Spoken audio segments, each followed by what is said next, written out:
Mr. Toastmaster, fellow Toastmasters, honored guests, the name of my speech today is The Secret to Financial Freedom. Doesn't it sound great? It's a secret that we all want to know, don't we? Financial freedom. One of the ways that we might want to achieve that is winning the lottery. It's probably the fastest way to get a whole bunch of money to fall out of the sky, but it's also the most difficult because the odds are astronomical. So I'm going to talk about that today, winning the lottery. I'm going to talk about a friend of mine who has actually achieved financial freedom without winning the lottery. I'll explain that in a bit. But first, winning the lottery. It's the dream. That's why the kiosks, when the prize is so big, the lines are so long. And you see the commercials on TV all the time. Imagine the freedom. Nice looking couple on a yacht in the middle of a calm blue ocean on their own time. Calm. There's no one yelling at them, no boss, there's no streetcars, there's no traffic, there's no stress. It's great, wonderful. But how great is it? Is it really that stress-free? Or is the stress that they were escaping replaced with something else? It must be hard for someone who hasn't had a lot of money and has been used to living paycheck to paycheck, or a little bit better, or a little bit less, to suddenly have all this money just dropped in their lap. It's a big responsibility. Now you have to think about money. If you quit your job, like I imagine a lot of people would, that money in that bank, in those investments, that's all you have. You have to nurture it. You have to worry about it because you have more. You have to watch those investments. You have to watch those stocks. You have to watch your accountant. You got all these stresses about money because you have more of it.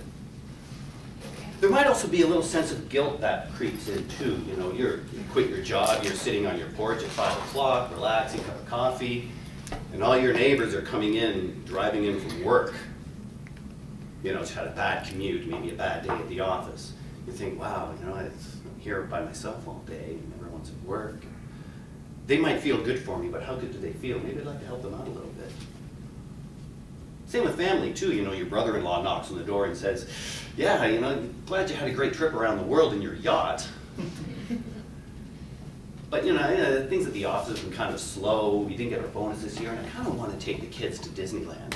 But I can't go this year. What are you going to do? You're going to spring for the trip, right? You've got millions of dollars. What's 10 grand? Send them to Disney World. Really? You're up here. 10 grand's nothing. It's a drop in the bucket. Maybe you have a big family though. And they might think, maybe they can help us out a little bit too. Okay, fine, let's make it even. I'll buy everybody a car, okay? Buy everybody a car. If you got a spouse, if you're married, you've got a whole other type of family to worry, another part of the family to worry about, right? Your parents, maybe you want to buy them a bungalow. You want to be benevolent to people, but how long can it last? Really?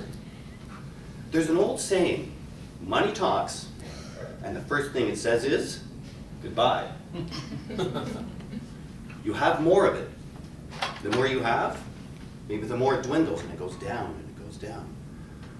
There are reasons why you read in the newspaper stories about people who win millions of dollars, then in a few years, they not only lose it all, they wind up in debt. It's a big responsibility to have. Hopefully if it happens to you people, you'll be able to handle it and have great fortune. So I'm going to tell you about my friend Bruce, who lives in California, in the San Fernando Valley. Beautiful part of California, beautiful part of the United States. He has financial freedom. He does what he wants. He's on his own clock. He never won the lottery, but he's achieved this state where he doesn't have to worry about money. Fantastic. He gets up when he wants. I see him every day online. He's, good morning, everyone. It's 83 degrees here in Chatsworth, which is the town he lives in, or just outside. I'm going to go to do this today, and I hope you're all well, and everything's happy, right? What does he do? Some days he goes up to a state park, which is off the Santa Susana Pass, just outside of Chatsworth. He goes and he cleans, picks up garbage, and cleans it up, makes it look nice, because that's what he likes to do. He has lots of friends, thanks to social media, all over North America and beyond. And he's loved. And I'm one of his friends too, and I'm proud to say that I am. Now I'm going to tell you the secret of how he has financial independence.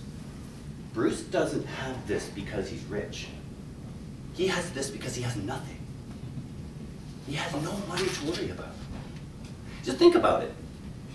If you want to stop smoking, you want to be free from cigarettes, do you go buy a carton of smokes? You want to be free from junk food, do you go buy a bag of potato chips and eat it? No. Why would it be the same with money? He has none, so he has none to worry about.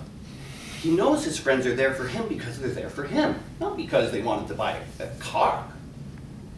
He has that financial freedom. I'm proud to call him my friend, because I don't want anything from him either, except friendship.